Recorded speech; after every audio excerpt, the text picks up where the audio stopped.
我们在装配的时候要注意一个问题，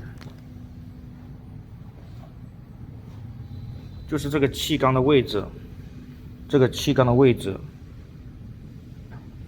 一定要在这个框的中间。如果这个气缸位置装偏了，装到放在这个下面，我们按动气缸上升的时候，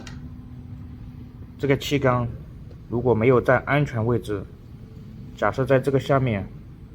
它就会把这个顶起来，会顶坏这个机器。所以我们要组装的时候，一定要在这个空白的地方，那边也一样，也是在空白的地方，不能在这个下面，或者在这个下面，也不能在这个下面，因为这个是气缸键，我一按气缸，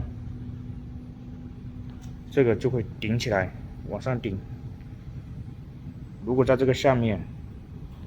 它就会顶坏这个支具。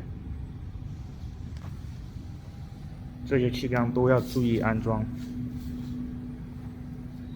都要注意在这个安全位置。